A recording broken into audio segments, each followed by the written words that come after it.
What's happening, everybody? Here we are. Here we are. Here we are. Here we are. Yeah. Here we are. It's a great day in the neighborhood. I went to Killer Shrimp this morning and had breakfast with Harold from Sammy's Cameras, and we talked about a million subjects. It was great. And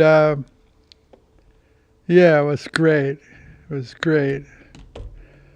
Saying hello to everybody out there, all you people. Are you all doing good? We're here so lucky to be alive today. Here we are. The universe is in, it is what it is, but we're here. Yeah, we'll make no comments on the universe. We'll let the universe be what it is. It is what it is, what it is. Yeah. Anyway, I got so many questions. It was so cool. When I first started podcasting, sometimes it was we wouldn't know what we were going to talk about. But since we're doing this format where you guys ask questions, it reminds me of stuff, and we just go rambling on. It's just the greatest. It's the greatest. It's the greatest. Wow, I feel so good today. Where do I want to start?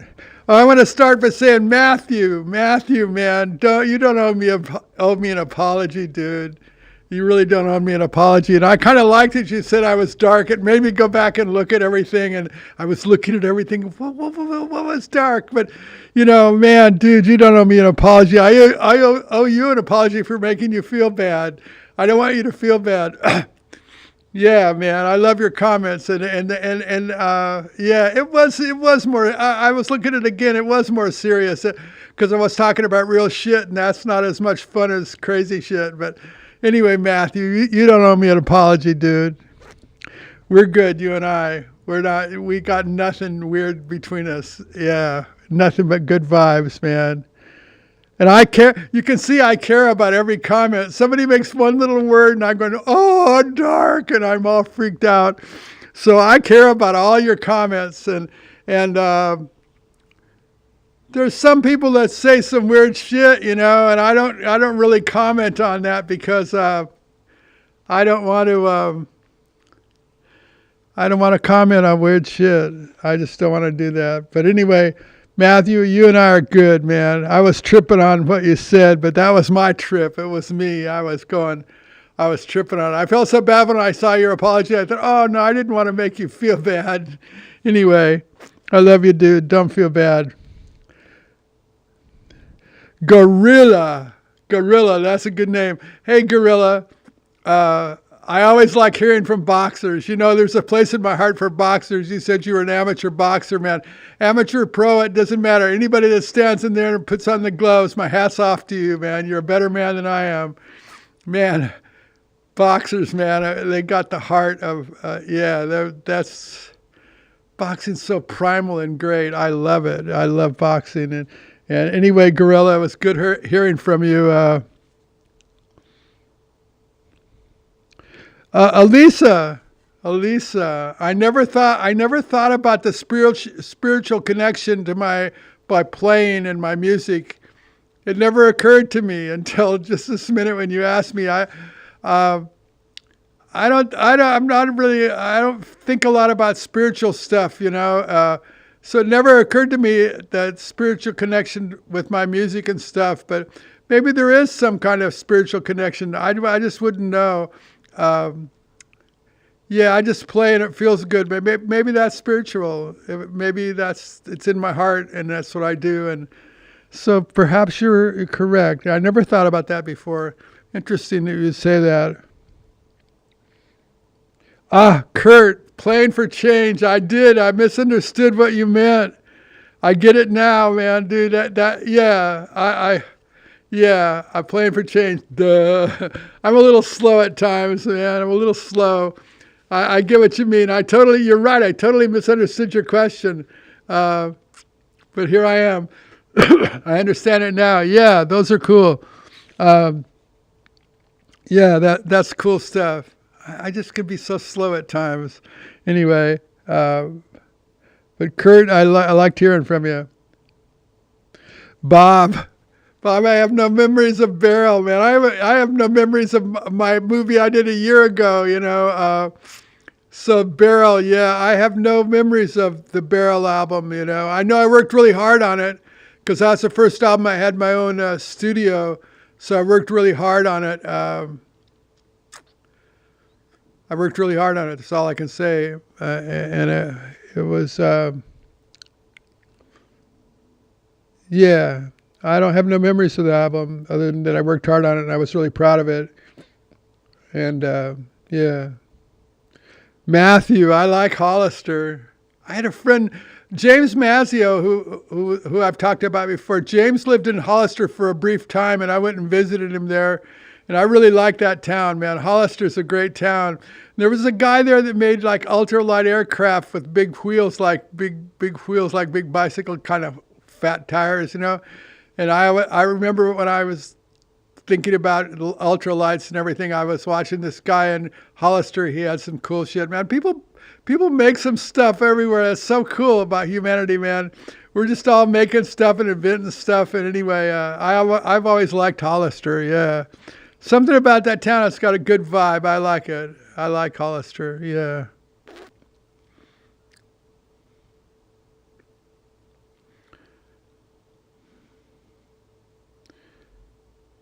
Three are serious. I hope that's your name. Anyway, the Venice is homeless. You asked me about Venice and the homelessness in Venice and the violence and stuff. They cleaned it. There was a time there during COVID, and it got really crazy. With like a zillion homeless just started. They ruined the boardwalk basically.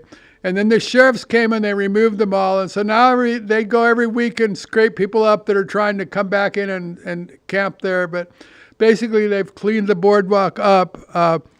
But the boardwalk's still a dangerous place. And at night, the boardwalk is dangerous at night. I see people, I'll go out and ride my bike sometime at night and I see people walking down the boardwalk, like it's really a cool place. They just don't know where they are. They think everything is cool, but the boardwalk is dangerous at night. People can come out of the shadows and rob you or mug you or whatever.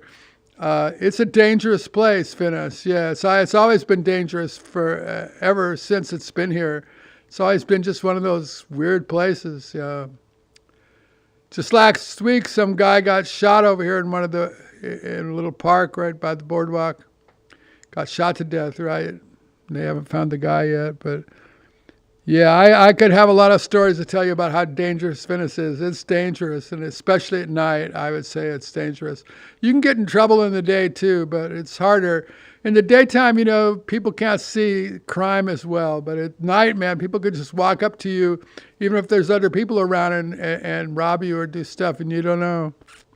So, or they can mug you, and there's gangs running around, and people yeah, Venice is a little dangerous. I would put it on a scale of 1 to 10. It's got to be up there.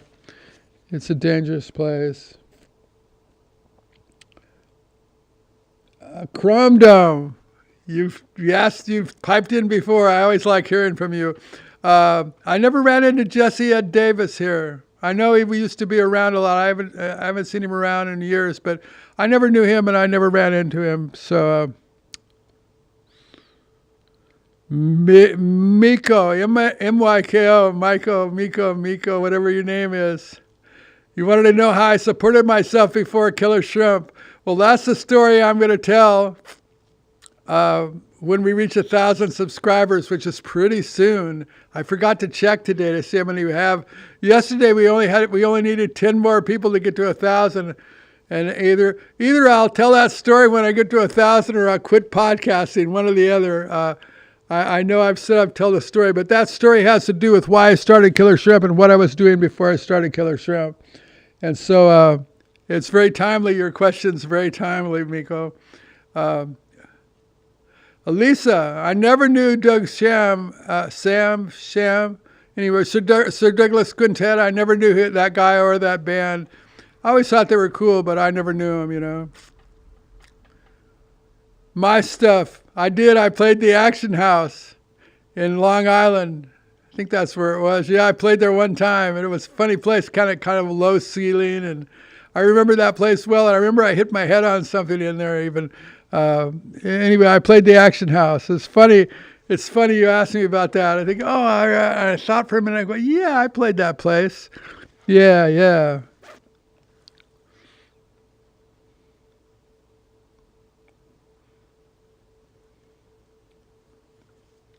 You know, I don't have my pen here, and I'm not crossing stuff out, so I don't know where I am. Let me do this. Gutter Dandy or Gutter Daddy, Gutter Daddy or Gutter Dandy, whatever your name is. Kim Fowley, man, what a name to ask me out. Kim Fowley, I ran into him a few times. I never knew him though, but I remember he was a very charismatic guy. He was really tall, and there was something about him. He had a certain element of charisma about him. He carried himself in a certain way, like he was somebody. I remember when I was when I was like a kid on the street, and somebody go, "There's Kim Fowley," and he had this kind of air about him, like he was somebody. I don't know much more about him than that, but I did run into him a couple of times when I was nobody. Larry Holmes was never in my gym, Marquette. Marquette, is that how you say his name? Larry Holmes was never in my gym. It would have been nice if he came there, but he didn't. Carrie. I didn't know Graham Parsons and the Flying Burrito Brothers. I think I knew a guy that played bass with them for a while. What was his name? He played with Willie Nelson too. He was a guy from down south. He was really a great guy. What was his name? If somebody can remember that guy's name, tell me his name. But I knew that guy, and when I was playing in that band when I was a little kid, and he was always really nice to me, and I really liked him. I knew him, yeah. What was his name, man? I'm bad. Yeah, Donna. I never saw the Monty Python show. Like I tell you, wasn't much of a TV guy, so I never saw Monty Python. I never saw an episode of Seinfeld either. I just was on my own trip. I didn't see that stuff, but I never saw Monty Python. So you asked me about the humor and the stuff in that. I just don't know. I know it must have been good. It was on a long time, but I never saw it. David, you wanted to know how long I've known Maz? Yeah, I've known Maz since he was when he was back doing the light shows and stuff. In fact, Maz had a houseboat in Sausalito. It was the funkiest houseboat you ever seen. It was like a lifeboat converted to a houseboat, and had a horrible little wood stove in the thing, and it was always so smoky inside. It was the worst possible conditions to live in a houseboat. It was really funky.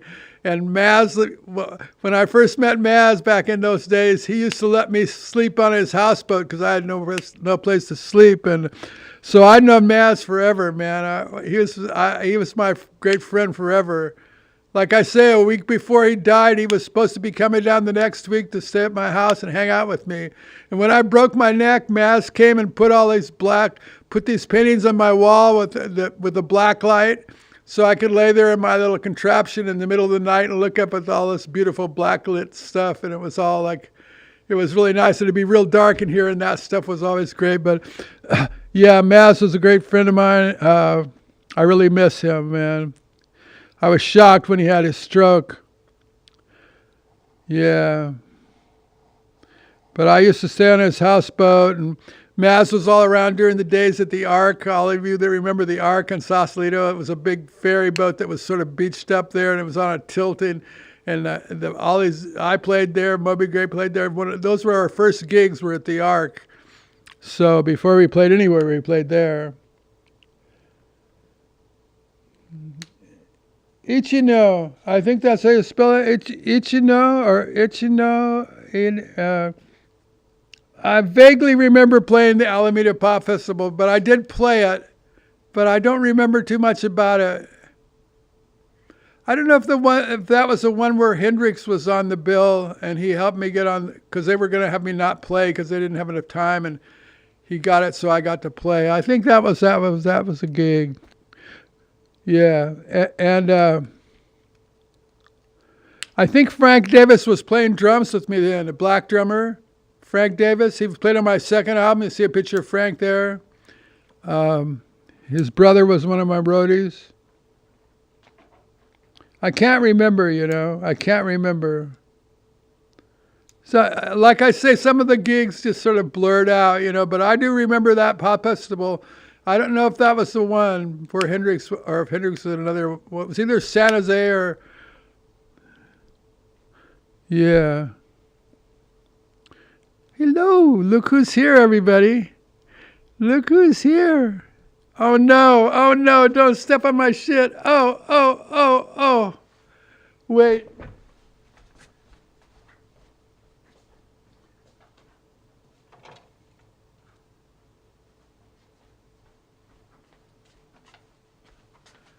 I forgot to move my keyboard. He came so close to stepping on it and canceling us out again. That would have been like, I was so lame. I was rushing around this morning. I forgot to move the keyboard. Yeah, I don't know about Alameda. That wasn't the one where Hendrix played. Hendrix was in San Jose. Alameda, I think I did play there. Maybe I didn't. Yeah, I think I did. And if I did, I think it was Frank Davis who was playing drums with me. But I could be wrong. Oh, you got another question here, Ichino. What was the worst or the best festivals? Man, I can't say that any of the festivals were that good. Festivals were weird. Festivals were just weird.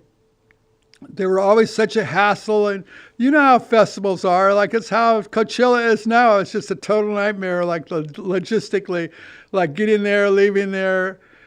The whole thing is just a grueling fucking hassle, way more hassle than a regular gig. So I don't know what was the best or what was the worst. I mean, you could say the worst festivals were the ones where you didn't get paid or that were totally blowed out and nobody showed up, And the best ones were the ones where everything was smooth, but I can't remember what those were. But I've talked about some of the bad festivals anyway, the memorable festivals. I have a segment called the Palm Springs Scam Festival, and that's a great segment if you go back and watch it. Find it in my thing. I don't know what number it is, but God, that's a funny segment, and we have a headline there, so it's pretty easy to find. But that was a memorable festival, and that festival was fun because it was easy to get to, and I had fun there, and I played, and I got paid, so that was the worst. So I don't know what was the worst.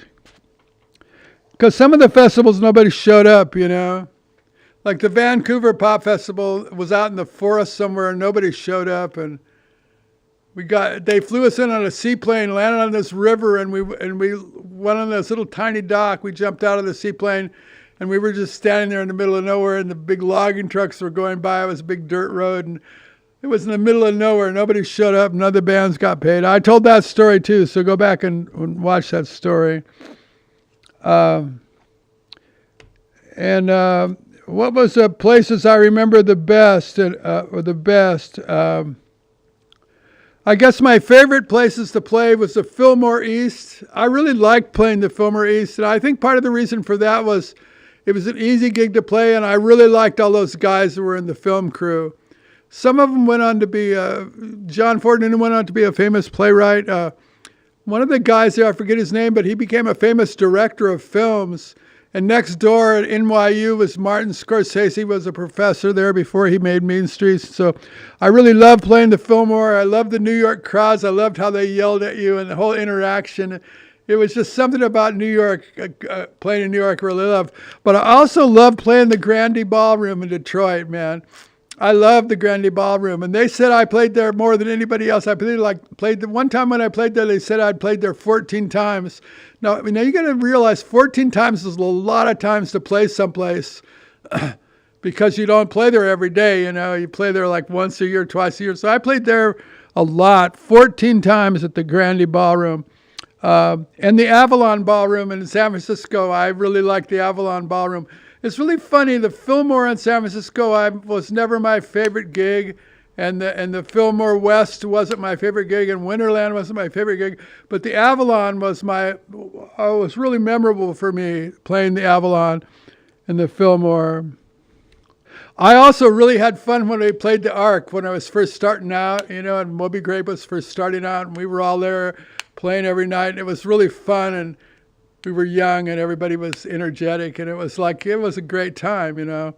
But the Fillmore East and the Grande Ballroom, the Avalon Ballroom, and the Ark, I guess, were great. And the Ark is where I met Mazzio and all those people.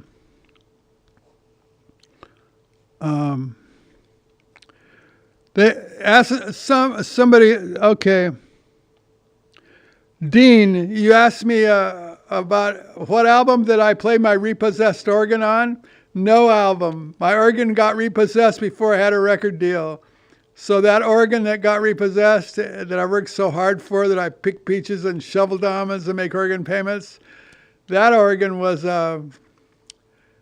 repossessed before I had a record deal. That's why on the first record I was in a band as a stand-up singer, because I had no organ. I was too stupid to get one. Anyway, thank you, Dean, for your question.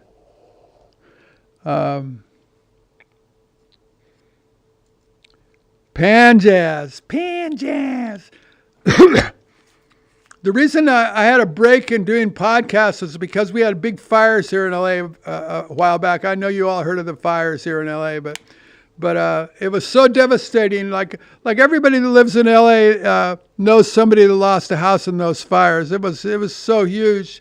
They're just now starting to think about cleaning it up, but I mean, the Malibu fires, Malibu and Palisades, it was all one big fire storm. And I felt, I'm a real cheery guy. So I thought, this is not a time for me to be on the internet being all cheery when everybody lost their houses and everybody's so devastated. I mean, not only did people lose their houses, but they lost all their memories, all the pictures, all the history of their families, the record collections. A lot of people lost record collections. A lot of people had recording studios that burnt to the ground. I mean, a lot of people lost everything. And I knew a lot of people that were living in their cars because their houses got burnt down, and it seemed inappropriate for me to be on my podcast smiling and acting all cheery and happy, when my neighbors have lost everything, it just didn't seem appropriate. So I took a break for a couple of months.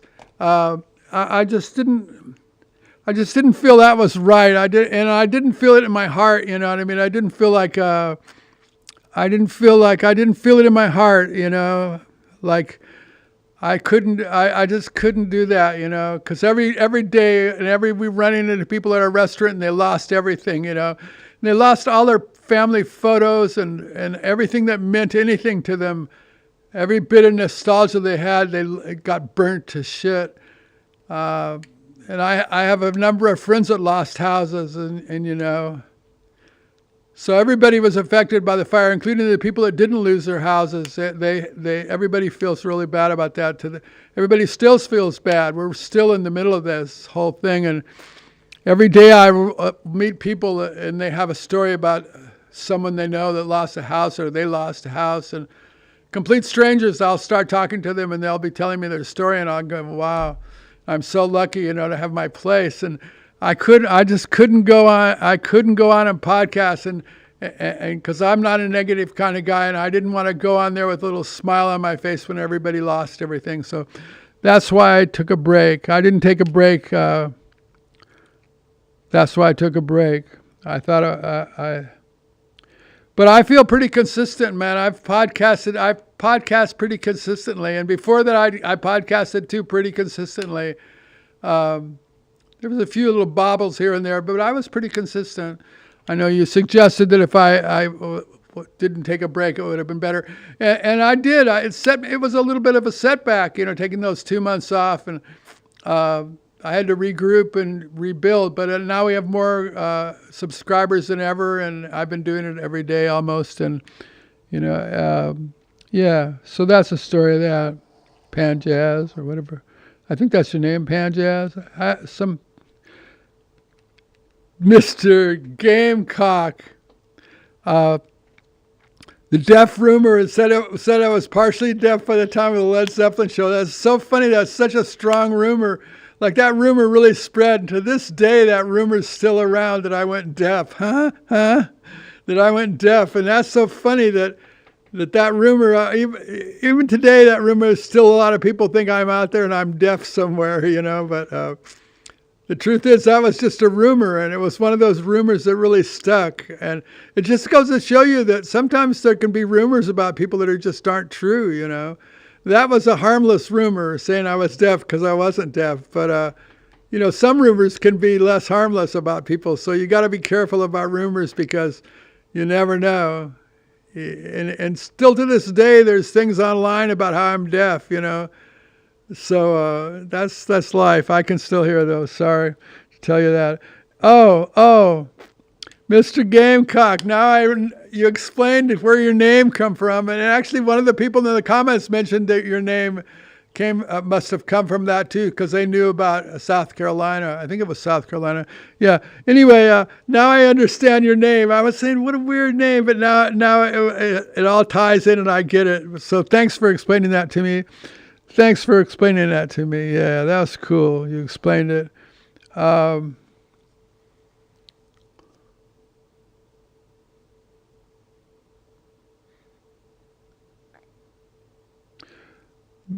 B2 Generator. That's a funny name, but I'll take you at your name. B2 Generator. I don't know what kind of music I played on the accordion. I just don't remember. And I played it for so many years as a kid, but I just played. There was different songs. Sometimes my family would give me, they'd say, well, if you learn how to play this song, we'll buy you a .22 rifle. I remember one time they said if I would learn this one song, it was a country song, and on the accordion, that they would buy me a rifle. So I learned the song and they bought me a rifle. So I was a military brat, so guns were part of our trip, and we had relatives that shot a lot of guns and did hunting and stuff. And so I got my first .22 and I was like, I was like 8 years old or something.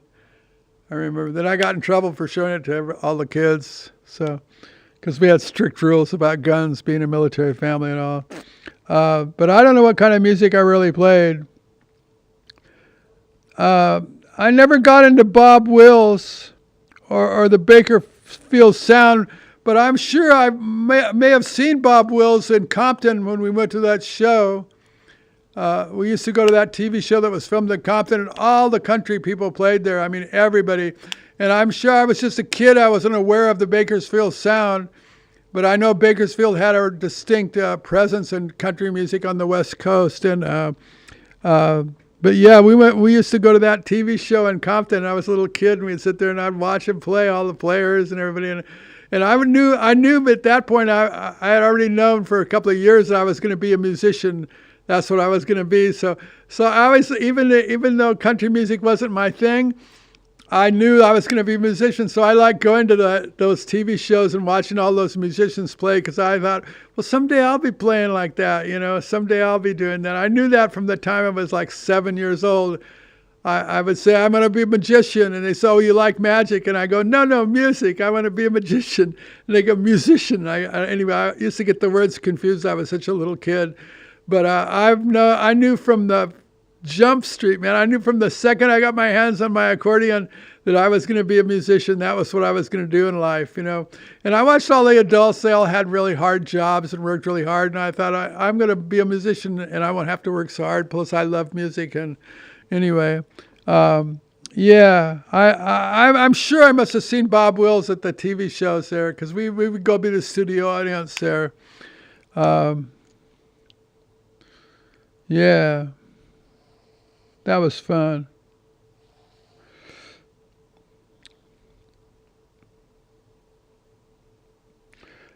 CJ Coachman, or I think that's your name, or whatever it is, CJ Coachman. You asked me about the bruises on my arm, and the bruises on my arm were. I take blood thinners, I have coronary heart disease, if you can believe it. I've never had a heart attack, but I have coronary heart disease. I have stents. I have all that shit, But So I bruise really easily, man. If I just bump into something, if I think about bumping into something, I get a bruise. You can see my bruise on my arm here. Yeah, so I bruise easily. I don't think anything of it, and I never know where I got the bruise. Like I can just bump into the corner of a wall or a corner of a cabinet, anything. The smallest little thing I bump into, I get a bruise. So I bruise easily, and that's the story of my bruises. So I didn't really have a memorable bump into something. It was something I didn't even notice, and the next thing I know, there's a bruise, So I'm always getting bruised up, and I never know where they come from. Yeah. Yeah, my heart doctor always tells me, because I have stents, I have all that shit, and my heart doctor goes, Lee, you got to start acting like you have coronary heart disease. And I go, what? And and it's our running joke, because when I go to the heart doctor, everybody there looks like they have had a heart attack. They're all like, like they all look weird, and I'm going in there, I'm bopping, and I go, what's happening, doctor? Yeah, we're happening, man. So, I could fall over dead right here on the show. Who knows? But yeah, so far so good. I bit the bullet. I just in the nick of time, I find stuff out. I've never had a heart attack, and I'm fortunate for that. But I could go at any minute, just like anybody else. So that's my story of my bruising, man. That's the story of my bruising. I take blood thinners. Yeah. Lonesome Dove. What a name. Lonesome Dove. That sounds very sounds like a very romantic name. Now, I don't know. I could be totally off base. Lonesome Dove. Lonesome Dove. I could do merchandise. I've thought about that. I thought about selling the Quake City boxing t-shirts. I thought I could sell Killer Shrimp merchandise on my show too. I could sell all kinds of shit, man. I notice a lot of people sell stuff that's repeats. People sell, a lot of podcasters sell coffee because people buy coffee every month, but I've never tasted coffee. I would be sort of a hypocrite to sell coffee. And then some people sell vitamins because people reorder vitamins every month. They want to get people reordering every month. T-shirts are different. You sell a t-shirt, somebody buys one t-shirt a year or something, but I don't know. I don't have any merch. I probably should have. I probably should be doing a lot of stuff to make my podcast different than it is. But it is what it is, But yeah, I think a lot about selling Quake City boxing shirts because I love that shirt. And everybody that's ever had one wants me to get more of them. So maybe I'll do some merch if I'm not such a lazy loser. I would do it. Yeah, I would do it.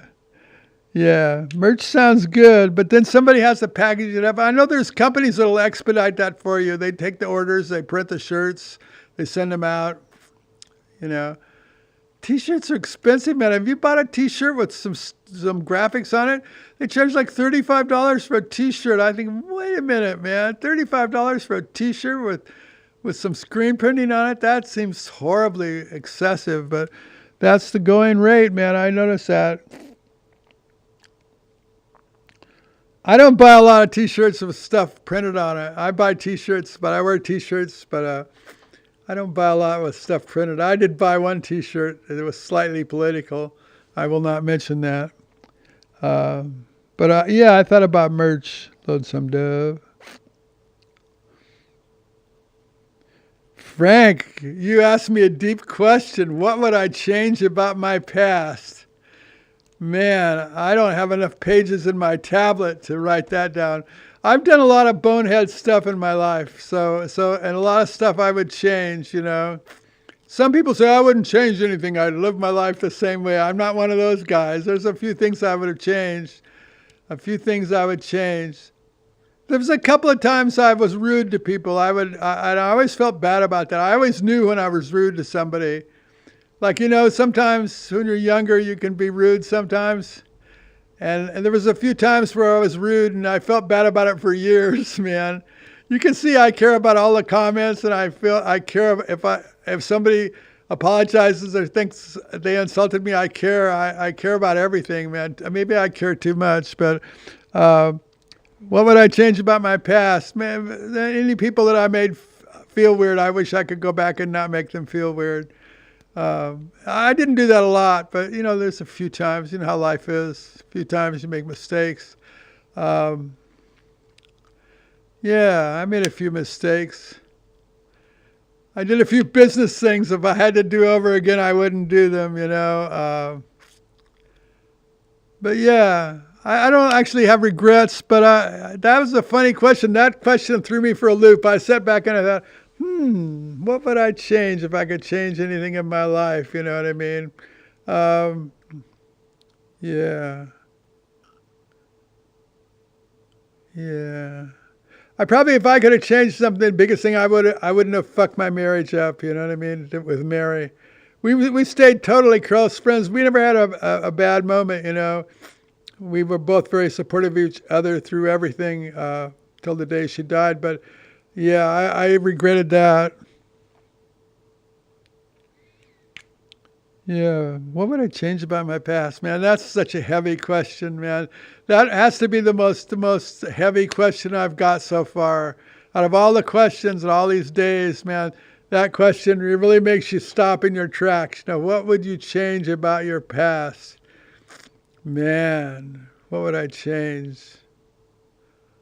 Yeah, I guess most of the stuff I would change would be personal stuff, interactions with people, interactions with my family. My son Donovan, I would change the way I was with him and not being there for him. I don't know. It's a heavy question, man. You're gonna get me going. I'll start crying or something. Um, but Frank, that was the best question I've ever got. I'll be thinking about that for days. I'll probably come back tomorrow and say, "Oh, Frank, I gotta tell you, something else I feel bad about." Man, I can feel bad.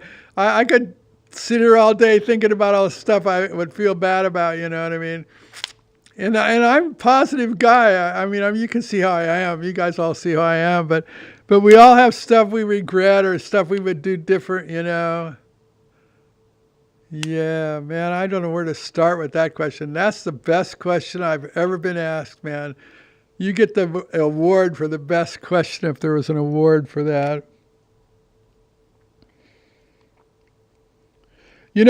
Mike, you asked me about what gear did I love back in the days. I had a Spectrasonics console. I didn't like it that much. I had it modified, and then I liked it a little better. Before that, I had a mixing board like the band used on Big Pink.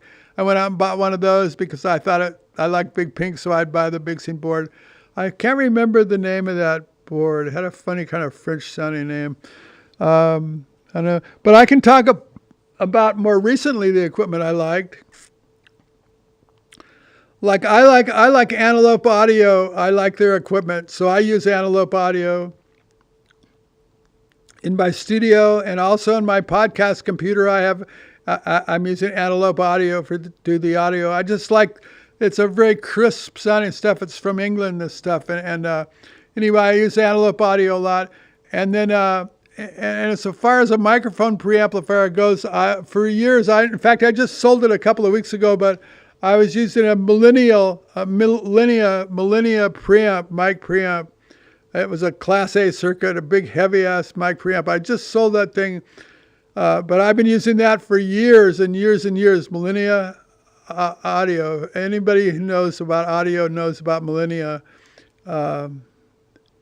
And I go for a real crisp, clinical kind of sound. Like some people like preamps that put some character into it, or they have a tube preamp. There's different people like different stuff. Everybody likes, but I've never liked stuff that warms up my voice. I like it to be harsh and clear. That's what I like. Same with my keyboard sounds. I like a real clinical sounds. So one thing I like about Antelope Audio is it's real crisp and clear, So that's what I use, Antelope Audio. I like their converters and how it works, and I just like that crisp, pristine sound. And the Millennia Audio mic preamp was the same way. It was just super clinical. In fact, clinical to the point that your voice sounds like shit. But what I like about that is when if something's real clinical, like it's so clinical sounding, it's just like sterile almost. And it makes you sing better because it doesn't flatter your voice. You know what I mean? Like you really have to try harder when you're singing into the really clear stuff because it sort of bears you naked to the world, you know. So it forces you to try harder. It's like if you sing with a lot of echo on your voice, you get lazy and you don't sing as hard or as good, you know. So I like to hear it in my ears, so it's clinical sounding, and I think, oh, it just almost sounds bad. So you have to try extra hard and sing extra hard, not hard like loud, but you just have to try harder if you can hear it clearer. And when it's really clear, it forces you to do a better job, I think, and that's what I like about it. So that's my feeling on equipment. But that was a good question. Asked me what gear I used in the past, but I'm more critical now than I used to be. So now I use, like I say, I use Antelope audio, and I was using Millennia, but now I'm using Antelope exclusively, and I'm very happy with it. I'm very happy with it. Thank you, Mike, for asking me that question.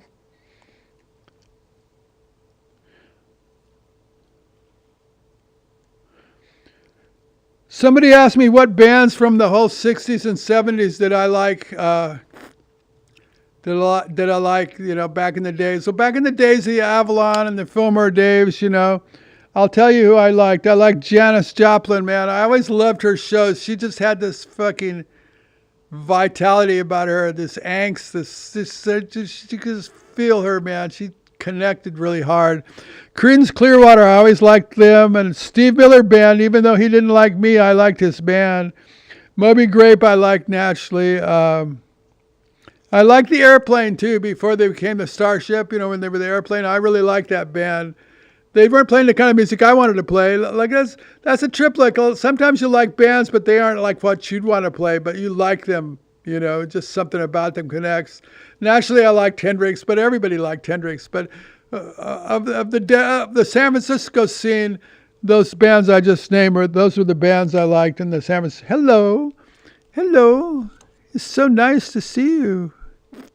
It's so nice to see you. Oh, this is the big kitty. Orange. Hello. Hello. It's the orange kitty, everybody. Yeah, Janis, man. I saw Janis a few times. She just blew my brains out. You know, I liked all those bands from back in the San Francisco days, the Avalon and the Fillmore days. Pretty much all the bands I liked. Naturally, some were connected with me more than others, but Janis, she just would connect, man. I saw her a couple of times at the Avalon. We were on the same bill, and she was shockingly good, man. She'd just get up there and connect, man, connect. Creedence, I liked Creedence. I liked Steve Miller Band, Moby Grape, and the Airplane. There was times where I liked all those bands. Rick asked me about the harpsichord, Rick. I didn't really... A harpsichord's just like a piano or an organ. It has the same keyboard, so it's if you can play one, you can play the other, you know. But I never used the harpsichord that much. I used it a few times for special effects or for a special sound, but it was never an instrument I played or liked because it kind of plucked the strings. Harpsichords plucked the strings, and anyway, it was okay for what I did, you know. Look, I'm already turning the page. That's how many comments I had here. Oh, somebody asked me if I ever bought a hot rod after I was successful. No, you know, it's funny. I wasn't into hot rods. A lot of my friends were. My one son's really into cars.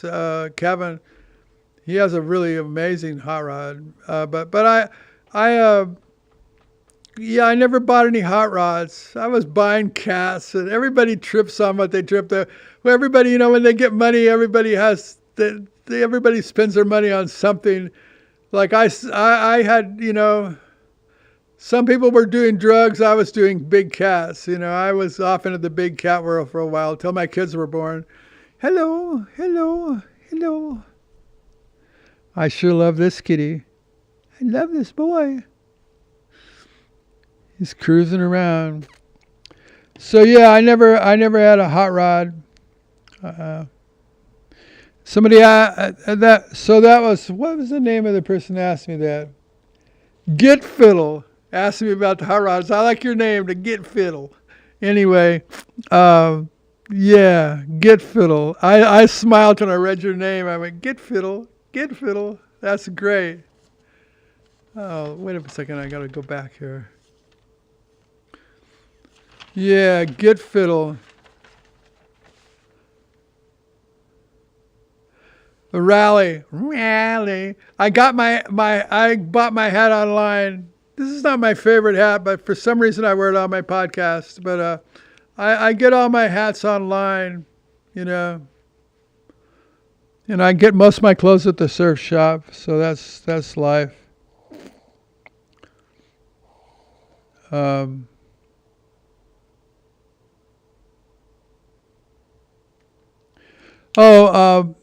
Bob, you asked me if I used to change the settings when the acoustics were different in different places, you know?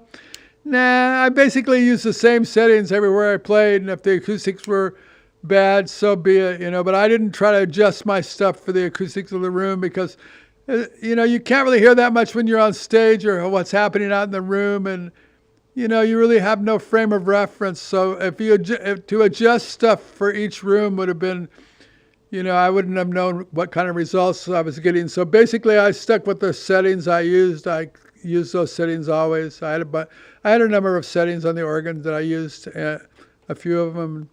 That's what I used. Anyway, that's the end of the questions. I wonder if this has been a short podcast. I always say the podcast is always so short. But I didn't go off on any rambling stories today. None of your questions triggered stories. A couple of them really got me, though, asking me if I'd change anything.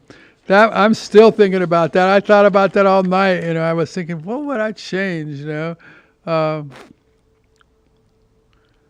Frank, that's a deep question, man. What would I change? What would you all change about your life, man? That's a heavy question, right? What would you change about your life? You know. I know some people say, I'd change nothing, I wouldn't change a thing. And I always thought when I heard people say that, I thought, wow, I don't feel that way. There's a few things I would like to go back and change, but you can't change them, man. Sometimes you make mistakes and you have to live with those mistakes. I guess that makes you who you are, but sometimes you have to live with your shit, you know. That's life. But that's a heavy question, man. It's the heaviest question I've ever had, and I really appreciate that, Frank. Yeah, that's a thoughtful question. What about you, Frank? You got some stuff you'd like to change in your life? Yeah. God, we all must have stuff, I think. Yeah, that's a trippy question. Trippy question. There's a lot of good questions. People ask me some insightful shit, you know.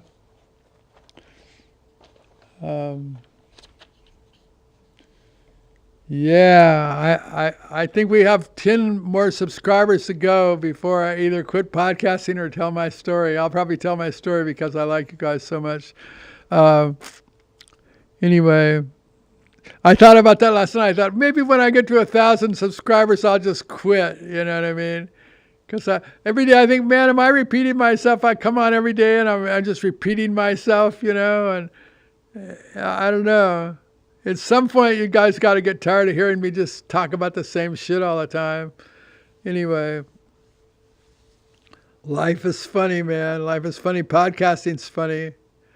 I watch these podcasters, they talk about current events, and I think, man, if I was talking about current events, I'd never be at a loss for words. There's always something to talk about. But everybody's so angry. I think, boy, to be a current event person, it'd be hard to be neutral and be talking about current events, you know, because everybody has their feelings about stuff. And it's a crazy world out there, man. I'm glad we're keeping it positive on this podcast. I just couldn't. That would eat me up if I was doing a podcast and talking politics and doing that stuff every day. It would just eat me alive, man. And then always somebody's mad at you. And I watch some of these podcasts and they talk about the comments they get are so hateful, and that would crush me, man. If people were being really nasty, that would really crush me. Yeah, it would really crush me.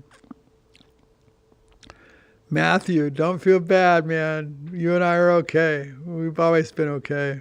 Anyway, I'm going to go. I'm repeating myself. I'm going back over my questions. And yeah, I guess I'll see you all tomorrow. Have fun. I think this was a short podcast, but I never know. So peace and love, and everybody, let's keep the vibe going good. I love your questions. Yeah. Frank, man, what would I change about my life, man? That's a good question. Damn. I was thinking about that all last night. I'm going to be thinking about that all day today. Maybe tomorrow I'll have a few more things to tell you I'd change. Maybe I'd change my whole life. No, I wouldn't really. I've been really happy with my life. But yeah, that's a heavy question. Thanks a lot, Frank. I like that. Everybody, I guess I'm out of here. Yeah. I wish I had something really good to tell you, but I guess what I told you is what I told you today. And I really like hearing your shit. And when people write a comment and tell me a little bit about themselves, and I get a better feeling for who they are. Yeah, I get a better feeling for who you are when you tell me, And most of you are so positive. That's what blows me out, because I hear other people say that they get a lot of negative comments and stuff. And I think, man, I'm so fortunate, that you guys are all so nice, It really makes me feel good. If everybody wasn't nice, I would probably just quit podcasting, because I would just be so crushed. So you can see I really care about what you guys say. I read every comment and I think about every comment. Even if I don't comment on stuff because you didn't ask me a question, I still read your comment and I still think about what you said. So I care, man. I guess that's what I can say about myself. I care. And I'm glad you guys care. I can feel the love in your comments, and I can feel your care. It's kind of a cool thing, man. And when you share stuff about yourselves, I think, man, we're all out there. We're all out there in the same universe, feeling the same things, Yeah, it's a beautiful thing. So I'll see you guys tomorrow. I know I'm getting redundant, but that's who I am, redundantly. Absolutely.